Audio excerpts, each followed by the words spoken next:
What's going on, guys? So this is pretty much right after finishing the last video. I wanted to make a quick video on the rear hubs. So I tried looking around YouTube. There's not really the best videos, so I'm gonna try and not do a super in detail, but at least the hurry the fuck up version and get to the point. So just as I implied, first step, of course, remove your brakes.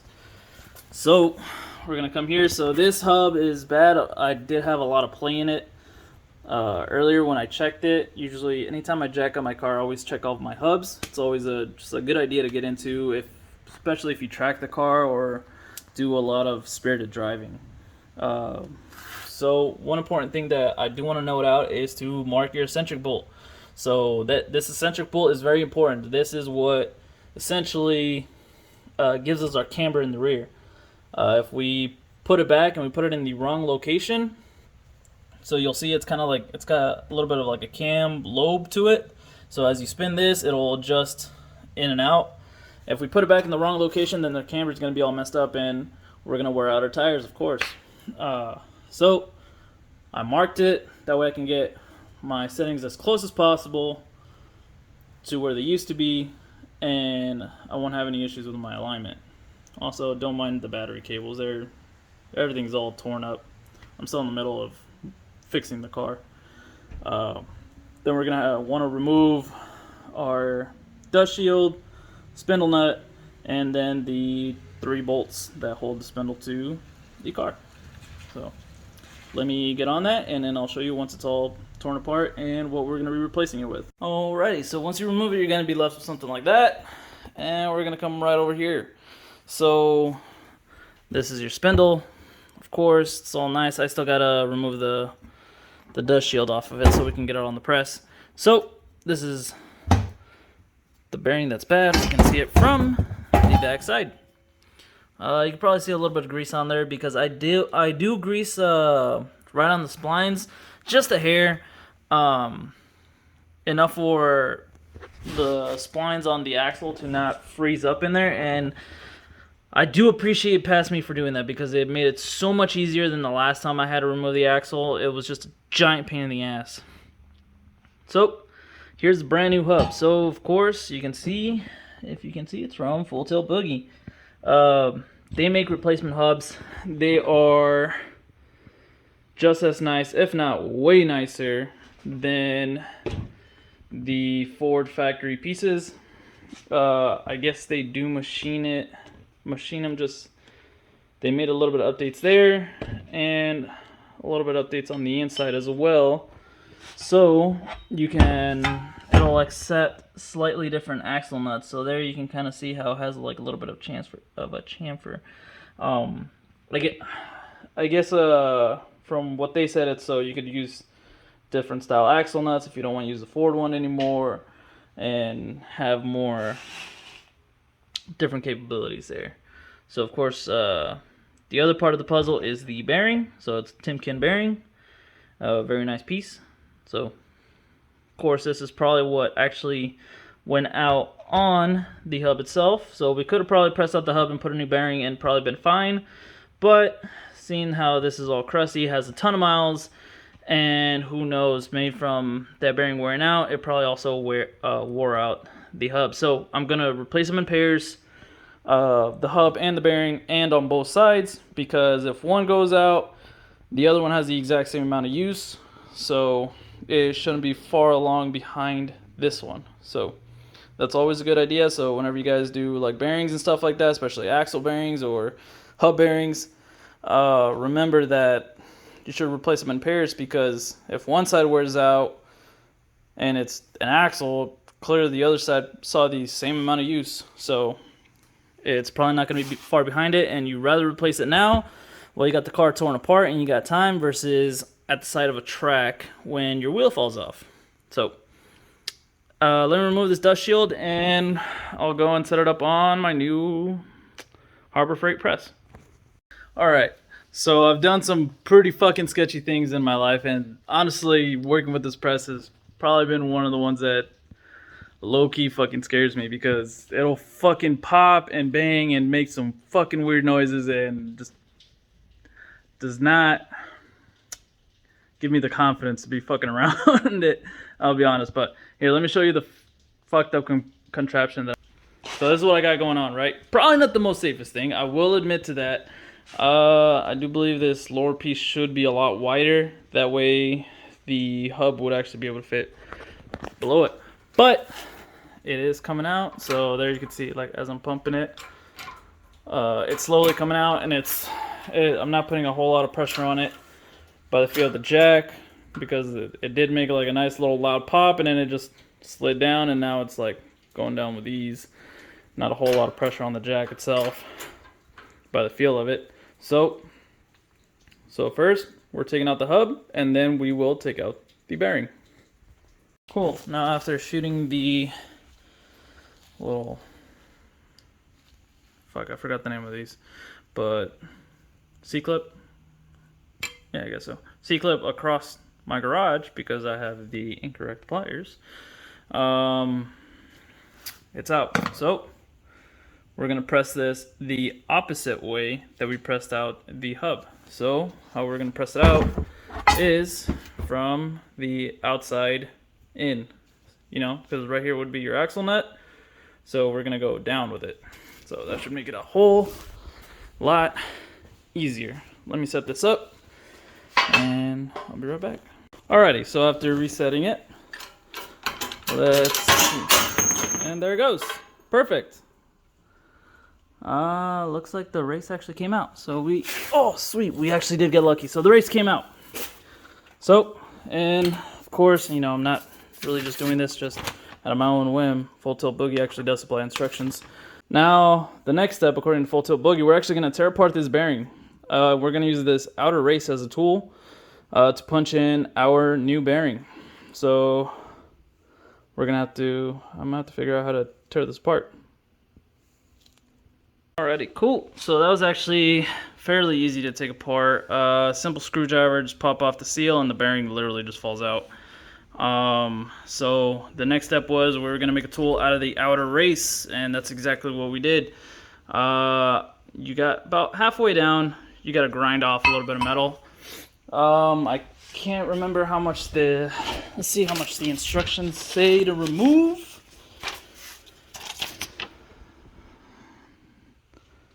This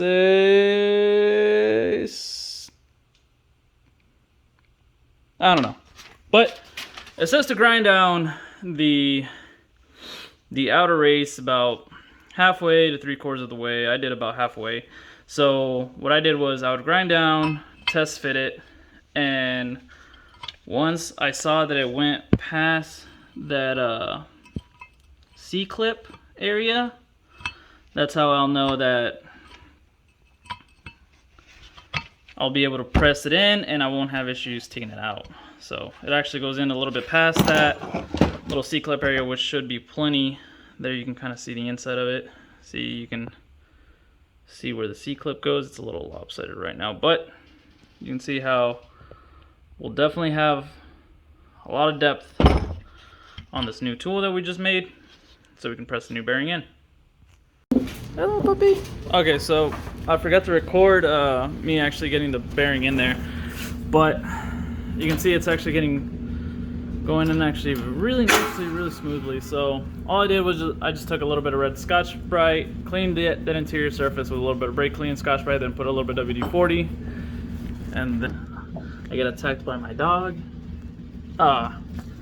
But cleaned it up, and I did have to use my coilover wrench because I didn't have any thick enough sheet metal. So in hindsight, I should have probably picked something, just a small piece that was thick, so I could get the bearing started.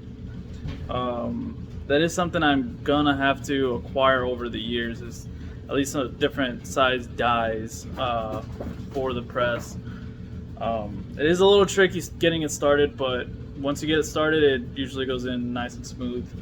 I'm already almost done pressing it in, so, but I'll show you once we got to use this bearing press tool that we made. Once I completely bottom out what I got going on right now. Okay, so creativity struck again. So this is that tool that we made, right? So we gotta make sure that we put that grinded side down, because that is the thinner area, so it's actually not gonna be a press fit once it starts entering that bore. There you can see how it's right on the race of the bearing, the proper way to press it, and we will barely miss our e-brake cable holder. But this is why I hate pressing stuff. It just sounds so sketchy. But she's going in.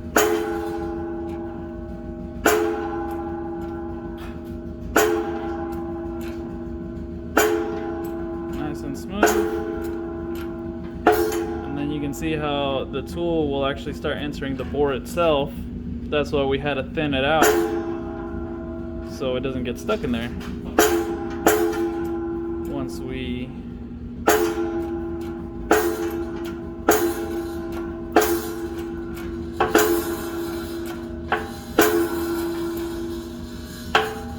Alright, feels like it just bottomed out.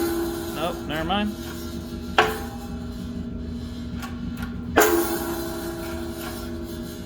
Alright, now it feels like it bottomed out. Because now I'm starting to get a little bit more resistance. So now we can raise this up. I only use the socket as a time saver because it takes half an hour to pump this thing to move 6 inches.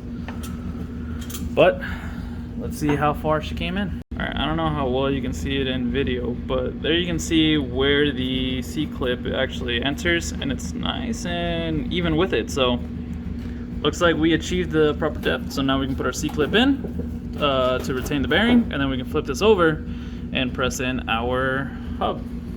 Alright, there you can see our snap ring is in, and we can see it's in all the way all around. Got to make sure you can give it a couple taps.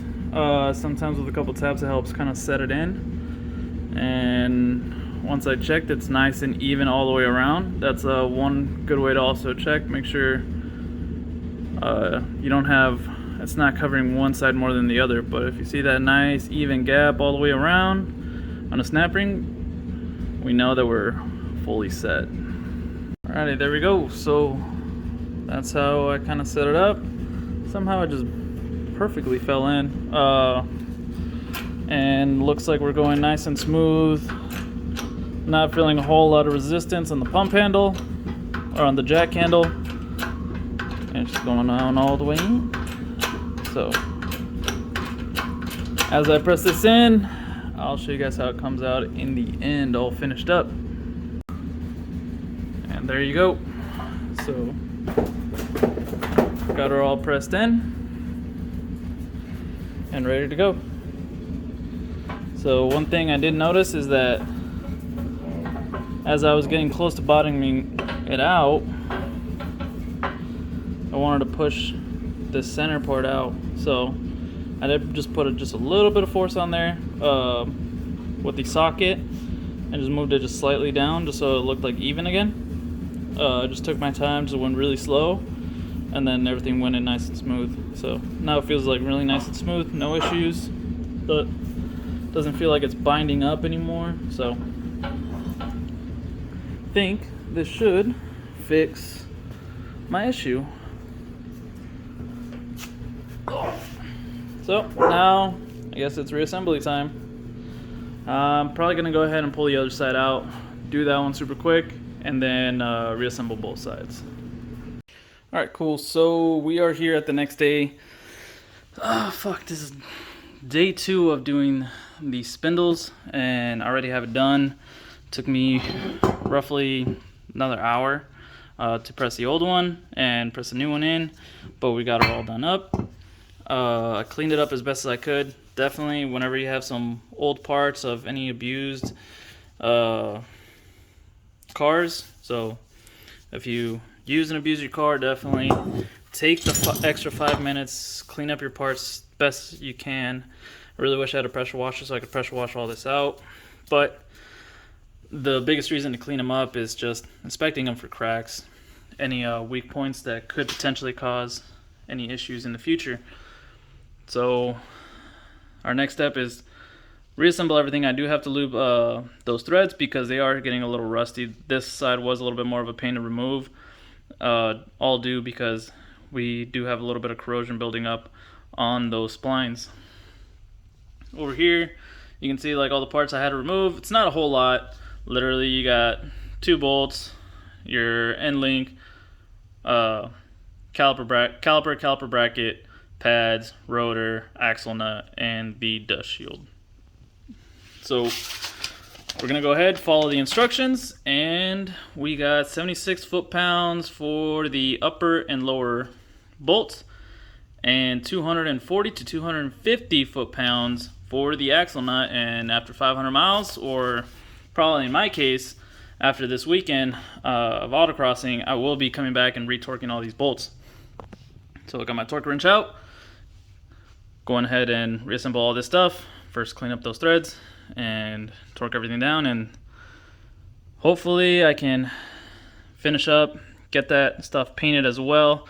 I just have to run a little bit of degreaser on it, same on the inside of the car, degrease all that stuff, because you want to have this surface as clean as possible, because as you're grinding, all that dust is sticking to that clear metal. Even though it looks shiny, there's probably dust in there, so when you paint it, paint's not going to stick to dust. You know, I mean, you're going to paint dust, but that dust is not going to stick. Eventually it's going to fail, and you're going to have exposed metal that could potentially rust in the future. So I got to do that on this side, the other side, and the entire interior of the car, because the whole interior of the car probably needs a well-deserved deep clean now that I was grinding and welding in there. So let's get all these parts on. Alrighty, so one side is completely done. The other side, all that's left is to just put the wheel on. But there you have it. So I put some seam sealer on all the welds and painted it black. Got everything set up back together, looking nice. New hub, everything's torqued down. So this guy went to about 230. You know, of course, this one I just rounded up to 80. It was just a lot easier, and since I used the longer socket, wanted to compensate for any loss of torque there. So 80, 80, 80, and then forget what I torqued these guys down to, but I torqued those as well, both sides, and even went as far as torquing my drive shaft bolts as well, just double checking those, but not too bad. So there you have it, another thing fixed on the Fox. All that's left is just throw interior panels back in, and I feel like that's pretty self-explanatory there. Just put the rear quarters back in and the rear seats back in. Nothing too crazy, and plug the battery back in, and the Mustang should be good to go. And tomorrow I should be able to take it. I'm probably going to fill up the tire, take the pump with me to work. That way on the way back from work I can stop by a tire shop and have them fix that nail. And then we should be good for Saturday. So with that, I'll catch you guys later. Peace out.